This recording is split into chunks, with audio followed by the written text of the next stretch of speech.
Hello ninth class, welcome back to our channel. आपका chapter complete हो गया है और अब हम एक्सरसाइज के क्वेश्चंस करने वाले हैं। एक्सरसाइज में कुछ मेरे को ऐसा लगता है कि ज़्यादा क्वेश्चंस है, तो we are going to cover them in 2 videos, क्योंकि एक वीडियो आपके लिए शायद बहुत लेंदी हो जाता है। और इससे ये भी आपको फ़ायदा होगा कि आपको क्वेश्चन नंबर्स पता चल जाते हैं, तो जिस क्वेश्चन को आपको देखना है वो आप देख सकते हो, बार बार भी देख सकते हो अगर कोई इशू होता है तो। So let us start, and before that I'll again request you to like, share and subscribe, है ना। आप लाइक करें हमारी वीडियोस को, शेयर करिए अपने फ्रेंड्स के साथ, and please subscribe our channel. और जो और भी वीडियोस अवेलेबल हैं आपके लिए, आपकी क्लास के लिए और सब्जेक्ट्स के, please go through them also, okay, they will be really helpful for you. Okay, so let us start now. जो फर्स्ट क्वेश्चन है आपका वो है कि give suitable explanations for the following. आपको रीजन बताना है। तो first is breathing through the nose is said to be healthier than through the mouth. हम कहते हैं कि नोज से ब्रीथ करना चाहिए, माउथ से ब्रीथ नहीं करना चाहिए। आपके बड़े भी कहते होंगे मुंह खोल के सांस न लो। तो simple reason is because if we open our mouth then a lot of other particles which are present in the air will also go inside our system. That is जो भी पॉलन डस्ट है, pollen grains हैं air में, जो dust particles हैं या कोई micro organisms है, वो सब हमारे माउथ के थ्रू चले जाएंगे। और ऐसा होगा कि माउथ में ना जो आपका ये एरिया है, जो कि जहाँ पे कि आपकी इसोफेगस ओपन होती है, उससे पहले हमारी जो स्किन होती है, बड़ी टॉन्सिल्स होते हैं, ये बड़ा सेंसिटिव एरिया होता है, तो यहाँ पे भी इन्फेक्शन हो सकता है। तो breathing through the nose is healthier, क्योंकि वहाँ पे जो जब हम नोज के थ्रू ब्रीथ करते हैं तो वहाँ पे हेयर प्रेजेंट है, म्यूकस प्रेजेंट है, तो वो क्या करते हैं कि जो डस्ट पार्टिकल्स हैं या पॉलन ग्रेन्स हैं या जो भी इन्फेक्टेड ऑर्गेनिजम्स, माइक्रो ऑर्गेनिजम्स आपके बॉडी के अंदर जा सकते हैं एयर के थ्रू, उसको ट्रैप कर लेते हैं। So that is why it is healthier. Infection वहीं ट्रैप हो जाता है। Next is why does gases exchange continue in the lungs even during expiration. Expire, आपने हवा बाहर एक्सेल कर दी है, एक्सपायरेशन की प्रोसेस हो गई, फिर भी हमारे लंग्स के अंदर गैसेस एक्सचेंज कंटिन्यू होता है, क्योंकि जब हम इंस्पायर करते हैं गैसेस, तो इंस्पिरेशन का मतलब है simply a physical process, mechanical process है एयर अंदर लेने की through your nose to the lungs, and expiration is again a mechanical process, just exhalation. तो गैसेस एक्सचेंज कहाँ पे होता है उस समय, जो हमारा सेलुलर लेवल है या जो एल्वियोलर लेवल है, उसके थ्रू जो गैसेस एक्सचेंज होता है। It continues in the lungs even during expiration, क्योंकि एक्सपायरेशन जो है रिब्स और डायफ्राम का रिवर्स मूवमेंट होता है, थोरेसिक कैविटी का वॉल्यूम कंप्रेस होता है, कम होता है, लंग्स कंप्रेस होते हैं, एयर बाहर चली जाती है। और जो हमारी जो गैसेस एक्सचेंज है, it continues at the cellular level, cells जो हैं वहाँ पे गैसेस एक्सचेंज होता है उस समय। और वॉल्स ऑफ एल्वियोलाई और कैपिलरीज के बीच में भी गैसेस एक्सचेंज हो रहा होता है। एक्सपायरेशन खत्म हो गई, दूसरी इंस्पायरेशन आ रही है, लेकिन ये प्रोसेस चलती रहती है कंटिन्यूसली। तो हमारी जो एल्वियोलाई हैं, जो एल्वियोलस है, उनकी चारों ओर, उनकी जो एल्वियोलाई की वॉल होती है ना एल्वियोलस की, वो सिंगल सेल थिक होती है। उसकी चारों ओर ब्लड कैपिलरीज का नेटवर्क होता है, उनकी वॉल भी सिंगल सेल थिक होती है। तो उन दोनों के बीच में गैसेस एक्सचेंज चलता रहता है by the process of diffusion. तो इसीलिए we can easily say that the gases exchange continues even after expiration. Next is why does a person feel breathlessness at higher altitudes? जब हम ऊपर जाते हैं, ऊंची जगह पे जाते हैं, तो breathlessness क्यों फील होती है? तो इसका रीजन क्या है कि हायर एल्टीट्यूड्स में ऑक्सीजन कंटेंट कम होता है, तो हमें इनहेल करने के लिए कम ऑक्सीजन मिलती है। हवा तो मिल रही है, एयर प्रेशर कम होता है, हवा भी कम है, लेकिन हवा भी कम है और उसके अंदर ऑक्सीजन भी कम है, तो हमें सांस फूलती है। सांस क्यों फूलती है हमारी? क्योंकि हमें ज़्यादा लंग्स को एक्सपैंड करना पड़ता है, ज़्यादा जल्दी एक्सपैंड करते हैं, ज़्यादा भी करना पड़ता है और जल्दी, मतलब आपका जो रेट है ब्रीदिंग का वो भी बढ़ जाता है और एक्सपेंशन भी बढ़ जाती है। तो क्योंकि आपको ज़्यादा से ज़्यादा एयर इनहेल करनी है, ज़्यादा से ज़्यादा ऑक्सीजन अपनी बॉडी के अंदर लेनी है, ताकि आपके सेल्स को ऑक्सीजन जल्दी मिल सके और आप काम कर सको। तो our lungs have to work harder to get in more oxygen. Lungs को ज़्यादा मेहनत करनी पड़ती ताकि जल्दी ज़्यादा ऑक्सीजन हम इनहेल कर सके, और वो ज़्यादा ऑक्सीजन हर ब्लड के थ्रू हर बॉडी सेल तक पहुंचाई जा सके। क्योंकि हमारे हार्ट को भी बहुत मेहनत करनी पड़ती है यहाँ पे, क्योंकि उसको जो वो ऑक्सीजन है, जो ब्लड के थ्रू ऑक्सीजन पहुंचती है ना, एज ऑक्सी हीमोग्लोबिन, तो ब्लड को ज़्यादा मेहनत करनी पड़ती है ताकि जल्दी वो ब्लड को पंप करे, हार्ट को ज़्यादा मेहनत करनी पड़ती है ताकि वो जल्दी ब्लड को पंप करके हर सेल तक पहुंचाए। क्योंकि अब कम ऑक्सीजन पहुंच रही है ना, ऑक्सीजन का जो कंटेंट है वो एक बार में जो जा रहा है वो कम जा रहा है, इसीलिए जल्दी जल्दी पहुंचाना पड़ेगा। तो it has to reach, the oxygen has to reach every cell and tissue very quickly, इसीलिए हमें जल्दी जल्दी सांस लेनी पड़ती है कि हम जल्दी जल्दी एयर को इनहेल करें, उसमें ज़्यादा से ज़्यादा ऑक्सीजन आए और उस ऑक्सीजन को फटाफट हर सेल तक, हर टिश्यू तक पहुँचाया जाए। इसीलिए हमारा ब्रीदिंग रेट बढ़ जाता है और इसीलिए हमारी सांस फूलती है। Next, why do you shiver and why do your teeth chatter when it is very cold in winter? आपको सर्दी क्यों लगती है? जब आप जब बहुत सर्दी होती है तो आप शिवरिंग क्यों करते हो, कांपते क्यों हो और आपके टीथ चैटरिंग करते हैं? Why is that? ये आपके लास्ट चैप्टर का क्वेश्चन है ना, स्किन वाला जो था तो उसमें था ये, तो फिर भी चलो देख लेते हैं। In order to maintain the body temperature constantly in very cold conditions, heat production is increased by enhanced metabolic rate and increased muscular activity. Muscular activity increase हो जाती है ताकि उससे हीट प्रोड्यूस हो, आपको सर्दी ना लगे। तो शिवरिंग और चैटरिंग ऑफ टीथ है वही एक प्रोसेस है जिसमें कि बहुत सारी मस्कुलर एक्टिविटी इन्वॉल्व होती है और उसकी वजह से हीट प्रोड्यूस होती है। ठीक है, तो we shiver and our teeth chatter due to because we have to produce more heat in our body. We chatter मतलब वो चैटरिंग, वो बात करना हो जाता है ना, हम यहाँ पे टीथ की चैटरिंग की बात करें। चैटर बॉक्स बोलते हैं ना, जो बच्चे बहुत ज्यादा बात करते हैं उनको चैटर बॉक्स बोलते हैं। तो that is chattering is different. Now MCQs, during inspiration the diaphragm, inspiration के दौरान डायफ्राम क्या होता है? ड्यूरिंग इंस्पायरेशन क्या होता है? हमारी थोरेसिक कैविटी, उसका वॉल्यूम इंक्रीज होगा। तो वॉल्यूम इंक्रीज होगा तो इसका मतलब डायफ्राम क्या होगा? डायफ्राम हमारा कॉन्ट्रैक्ट होगा, है ना। डायफ्राम कॉन्ट्रैक्ट होगा तो वो फ्लैट हो जाएगा, जब रिलैक्स होता है तो वो ऐसे रहता है, जब वो कॉन्ट्रैक्ट होगा तो वो ऐसे हो जाएगा। तो it contracts. The ultimate end parts of the respiratory system in humans are known as, हमारा जो रेस्पिरेटरी सिस्टम है उसको जो अल्टीमेट जो ब्रांचिंग होती है किस में एंड होती है? अल्टीमेट एंड पार्ट कौन सा है? एल्वियोलाई। हमारे एल्वियोलाई जो है वो लास्ट हमारे रेस्पिरेटरी सिस्टम जो है ब्रांचिंग करके वहां पे एंड होता है। Next, during respiration there is, respiration में क्या होता है? हमारा जो ग्लूकोज है वो ऑक्सीडाइज हो रहा है, इसका मतलब हमारा जो ड्राई वेट है, जो नेट वेट है उसमें कमी आएगी। सो इसका ऑप्शन हो जाएगा लॉस इन ड्राई वेट। ठीक है, ये नीचे आंसर्स दे रखे हैं। Next question is choose the odd one out in each of the following groups of 4 items each. जब आपको ऐसा क्वेश्चन आता है तो आप बहुत ध्यान से उसको रीजनिंग क्या करिए, मतलब आपको ये देखना है कि कौन सा वाला है जो बिल्कुल ऑड वन आउट तो दे ही रखा है, जो बिल्कुल ही मैच नहीं करता।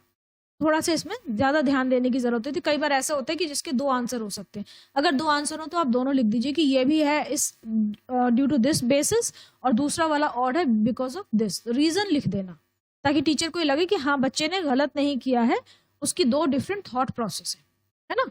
बच्चा जो है वो स्टूडेंट इज वेरी इंटेलिजेंट, तो उसकी 2 डिफरेंट थॉट प्रोसेस होती है, तो हो सकता है वो टीचर के दिमाग में स्ट्राइक ना करे वो वाला आंसर, तो आप दोनों मार्क कर दीजिए आपके दिमाग में जो भी है and please write the reason. जैसे यहाँ पे सिर्फ ऑड वन आउट बोला है, रीजन नहीं बोला है इस क्वेश्चन में, लेकिन अगर आप ऐसा लगता है आपको तो you please write the reason also so that the teacher is satisfied that the child has a different thought line. Okay, choose the odd one out in each of the following groups of 4 items each. The first is trachea, bronchus, alveolus, diaphragm. तो यहाँ पे तो बहुत simple है, आपका answer हो जाएगा diaphragm, क्योंकि ट्रैकिया, ब्रोंकस और एल्वियोलस जो है वो तीनों हमारे रेस्पिरेटरी सिस्टम का पार्ट है। एक ही हमारी जो ट्रैक्ट है रेस्पिरेटरी ट्रैक्ट उसका पार्ट है और डायफ्राम जो है वो एक अलग मसल है। Then ethyl alcohol, carbon dioxide, starch and oxygen. अब देखो starch, carbon dioxide, ethyl alcohol and oxygen, ये ना क्वेश्चन यहाँ पे गलत दे रखा है, आपकी बुक में दे रखा है ऑक्सीजन एब्सेंस ऑफ ऑक्सीजन, है ना, ये क्वेश्चन यहाँ पे गलत है। तो इसका आंसर क्या हो जाएगा? Ethyl alcohol, CO2, starch, oxygen absence, तो क्या हो जाएगा? स्टार्च। इसका आंसर हो जाएगा स्टार्च, क्योंकि ऑक्सीजन की एब्सेंस में इथाइल अल्कोहल और CO2 बनता है। Next is diffusion, respiratory gases, alveoli and capillary network. Diffusion, respiratory gases, alveoli and capillary network. तो इसका आंसर क्या हो जाएगा? इसका आंसर देखो, अब ये जो मैंने आपको बोला था वही हो गया ना, यहाँ पे थोड़ा सा कंफ्यूजन है कि डिफ्यूजन की प्रोसेस है जिसके थ्रू रेस्पिरेटरी गैसेस एल्वियोलाई और कैपिलरी नेटवर्क के बीच में एक्सचेंज होती है। अब इसका आंसर क्या हो सकता है? इसका answer this is a very confusing question, तो आप इसका आंसर डिफ्यूजन भी दे सकते हो कि डिफ्यूजन जो है वो एक प्रोसेस है और बाकी रेस्पिरेटरी गैसेस और एल्वियोलाई और कैपिलरी नेटवर्क एक कुछ चीज़ों के नाम है और डिफ्यूजन प्रोसेस है। या फिर आप इसका आंसर मेरे ख्याल से तो यही होना चाहिए, क्योंकि वैसे तो इसका आंसर यही होना चाहिए क्योंकि डिफ्यूजन एक प्रोसेस है और रेस्पिरेटरी गैसेस और एल्वियोलाई और कैपिलरी नेटवर्क दे आर वो एक सब्सटेंस, मतलब एक एंटिटीज है वो, है ना, सारी की सारी। Next is trachea, ciliated epithelium, mucus, diffusion.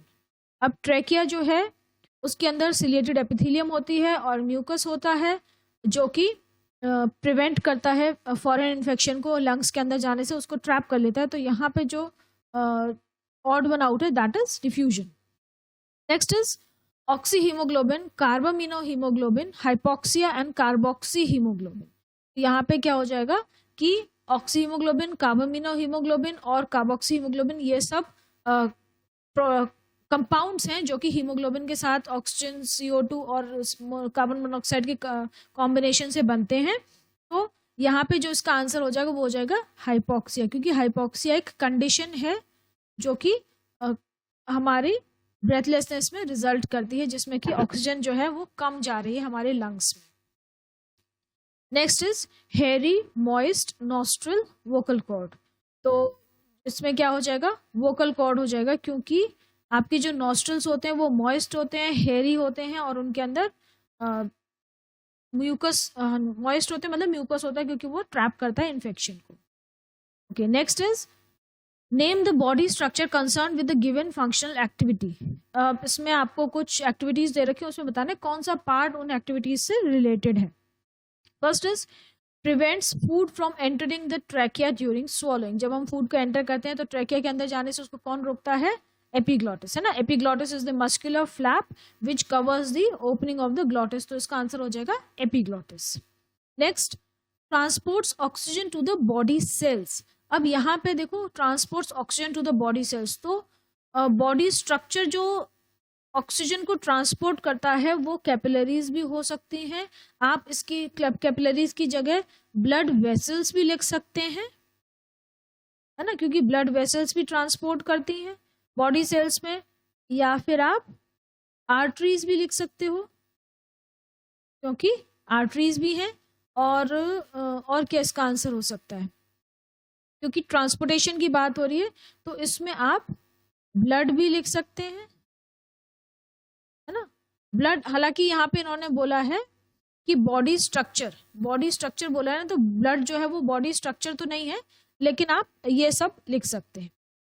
Next is helps to increase the volume of the chest cavity lengthwise. Chest cavity का वॉल्यूम दो तरह से इंक्रीज होता है जब हम इनहेल करते हैं। एक तो होता है ऐसे, मतलब ऐसे, है ना, तो आपकी जो फ्रंट पार्ट है और बैक पार्ट है उसके बीच में ऐसे इंक्रीज होता है, तो वो होता है आपकी रिब्स की वजह से जो chest cavity, thoracic cavity expand होती है। और एक होती है नीचे की तरफ से, तो ये क्या कह रहे हैं? Length wise. लेंथ कैसे बढ़ती है? तो वो डायफ्राम की वजह से होती है, तो इसका आंसर हो जाएगा diaphragm. Next is combines with oxygen in the lungs. तो लंग्स के साथ क्या कंबाइन करता है? लंग्स ऑक्सीजन के साथ क्या कंबाइन करता है लंग्स में? यहाँ पे दे रखा है bronchioles. No, this is wrong, ये तो बिल्कुल ही गलत आंसर है। ब्रोंक्यूल्स नहीं होगा। ऑक्सीजन के साथ क्या कंबाइन करता है? हीमोग्लोबिन। तो इसका आंसर हो जाएगा हीमोग्लोबिन। हीमोग्लोबिन कंबाइन करता है ऑक्सीजन के साथ और क्या बनाता है? ऑक्सी हीमोग्लोबिन बनाता है, एंड वो ब्लड के थ्रू ट्रांसपोर्ट होता रहता है। ये क्वेश्चन भी थोड़ा सा ना अजीब सा ही है, क्योंकि combines is oxygen in the lungs, वो तो पूरे में ही कंबाइन करते हैं। चलो anyways, next is protects the lungs from mechanical injury. तो अब मैकेनिकल इंजरी पूछा है। मैकेनिकल इंजरी का मतलब है कि फिजिकल इंजरी, है ना, कोई आपको चोट लगे, जो मैकेनिकल इंजरी। तो क्या क्या प्रोटेक्ट करते हैं लंग्स को? एक तो हमारे रिब्स हो गए, रिब्स प्रोटेक्ट करते हैं, और उसके अलावा जो लंग्स की जो लेयर होती है ना, जो प्रोटेक्टिव लेयर होती है, वो क्या होती है? प्लूरा। या तो प्लूरा लिख दो आप, या फिर प्लूरल मेम्ब्रेन। जो 2 प्लूरल मेम्ब्रेन होती हैं वो लंग्स को प्रोटेक्ट करती हैं। ये दोनों ही आंसर लिखना आप, है ना।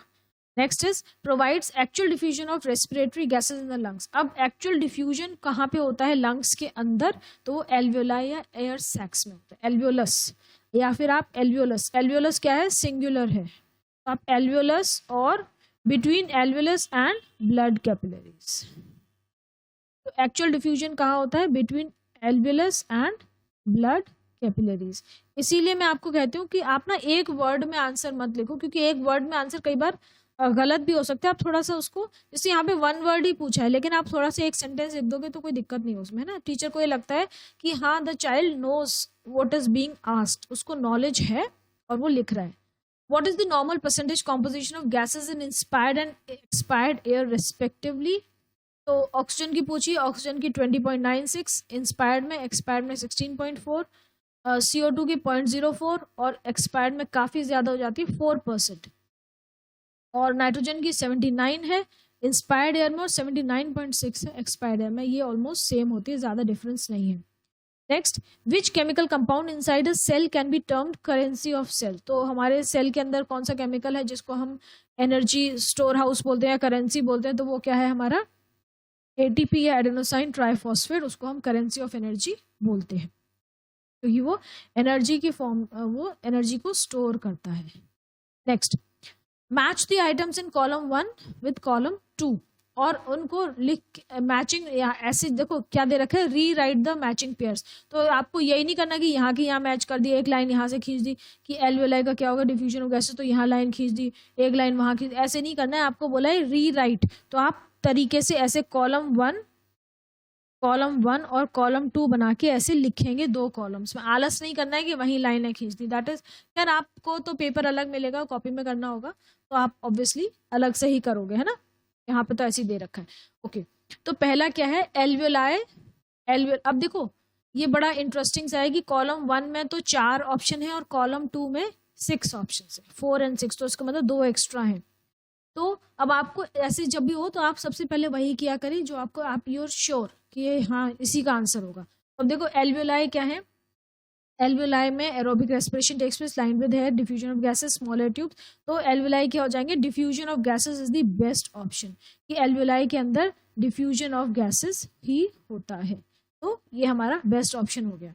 Next is bronchioles. अब आपको ब्रोंक्यूल्स पता है कि ब्रोंक्यूल्स क्या होते हैं जब हमारा ट्रैकिया एंटर करता है तो वो it breaks up into bronchi, then bronchioles, then further breaking होती रहती है। तो ब्रोंक्यूल्स करते क्या है, they are small air tubes. तो ब्रोंक्यूल्स क्या है, स्मॉल एयर ट्यूब्स, ये रही, they are the small air tubes, है ना, जो कि कन्वे कर रही है एयर को।